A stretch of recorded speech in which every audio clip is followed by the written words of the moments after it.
Okay, welcome back to the channel. This is a quick install video for a rack and pinion system for a 4th gen F-body. It's convenient to show you that because the sub-chassis is out of the car, to show you all the little details. It's a very simple setup.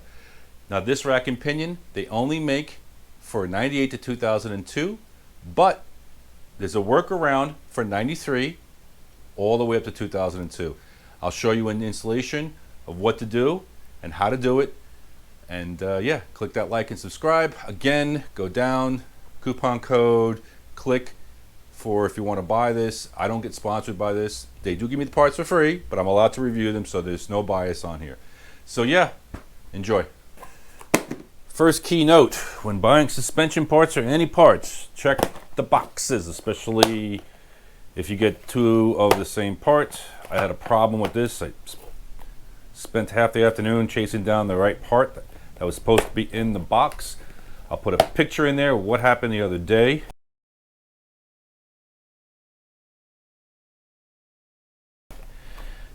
So here we are, 4th gen F-body rack and pinion. Okay, why am I going through all this trouble, first of all? Okay, the one that's here in front of you is a LT1 rack that's from 93 to 97. And here is a rack from 98 to 2002. So what am I doing here? Why am I doing this, going through all this trouble of replacing a rack? Well, first of all, this is well over 20 years old. Nothing wrong with it. I've replaced the inner and the outer tie rods over time, blah, blah, blah, all that kind of stuff. No leaks, no problems with it. But the main key thing that I wanted to update for the Camaro in the future is the style of rack that's in here. Now, this is the one from MaXpeedingRods, which is a great price. I'll put the link on everything down below. Excellent pricing, brand new rack in the box, never used, never rebuilt, brand new. Is two things. Is that I want to compare the two. They are identical per se. This is supposed to be the faster rack on the Z28s and the SS cars. This is the, I don't know, I'll put it up in the description of what the description is of this. This is supposed to have the better feeling in it and the more contemporary, I guess, setting for performance. But the main key thing is these shafts right here. Now everybody knows that you can convert a LT1 style shaft with an LS style. But the problem with that is that you have to take this apart and reclock it because they are out of clock. That means the steering wheel will not be straight when you hook this up to the steering wheel with the new rack. Another thing too is that I want to update. Yep. Okay.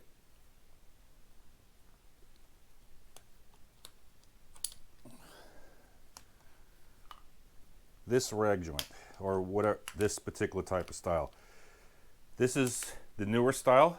If you notice, it's all one piece. It has, what you call these? It's like a U-joint type of style. And if you notice, there's no play, nothing in it. It's a more solid setup here. Now, back in the day, this is the older style, right? This has a couple things wrong going for it. And if you notice that here, right here, there's a solid bushing here. Usually this is a rubberized bushing in here. This is a setup from Unbalanced Engineering that helps solve half the problem of that dead feel in the GM steering wheels. But the other problem is in this slide mechanism here. Over time, this will wear out and click back and forth and still give you that dead feel even if you replace that. Plus, this is lighter. And it allows you to have more header clearance for this style here. So why don't I just go ahead and replace this, reclock it, and then use the old rack? Well, for the price that you're getting for a brand new rack from MaXpeedingRods, and plus they honestly they gave it to me to review and everything, so that's part of my job here. But I have an honest review with them and an honest where I can talk exactly what I want and feel about it. There's no restrictions on here. But if I already have the engine out of the car, cradle, but even in the car, it's easy to replace. But I think this would be a more contemporary, modern setup, and I've already had the car apart. Might as well go ahead and replace it. Get a new rack in there. Don't have to mess with the shaft at all. Everything will bolt right in. So, let's get started.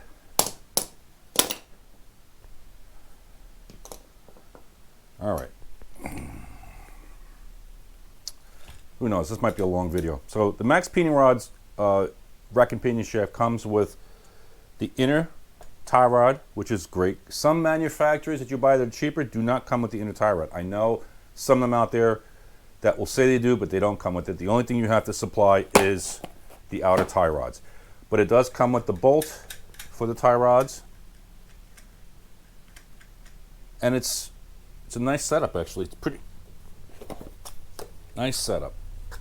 So now we got to center both racks, measure it, and it's not going to be 100% obviously because the car is still going to get aligned, but just to get me in the ballpark, let's just go ahead and set it up.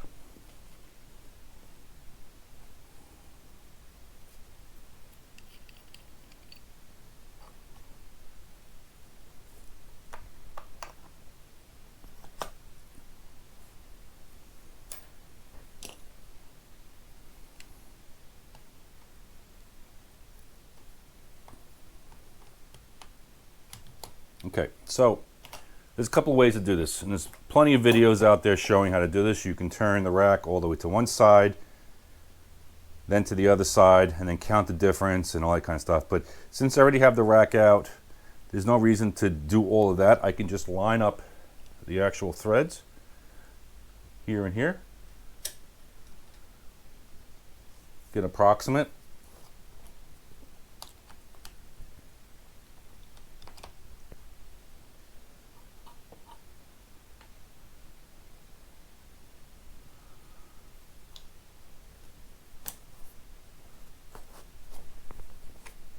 Yeah, I know I'm doing this as a retard, but whatever.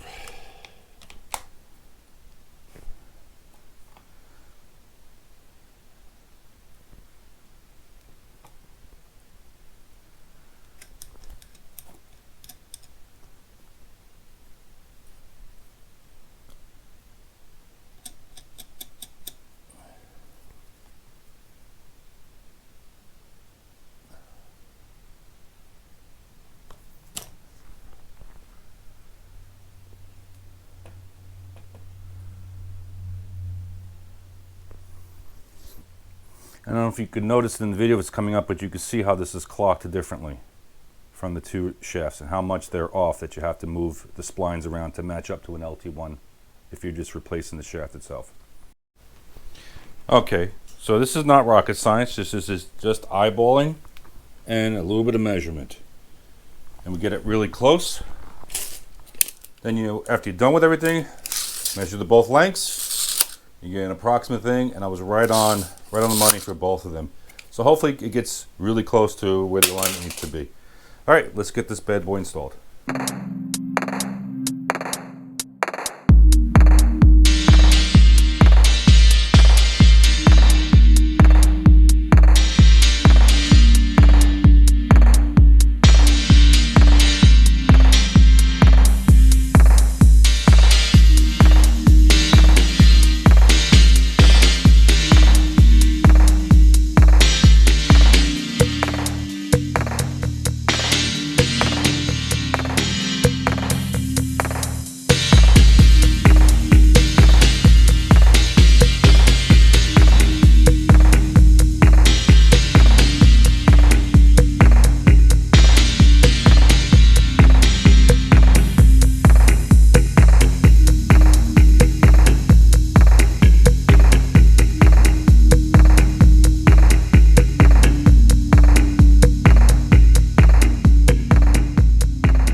Alright folks, there you are, easy peasy, MaXpeedingRods, steering rack installed, bolted right in, zero problems. Now what's funny is that even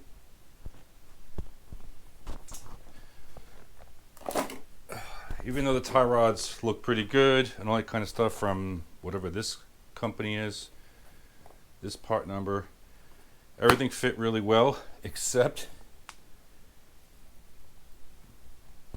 don't understand why they can't get shit like the small detail, the cotter pin. I had to break out my own stash of cotter pins because this cotter pin was too thick to get through. So I had to use one of my other cotter pins, which is a thinner style. But it just, I don't know.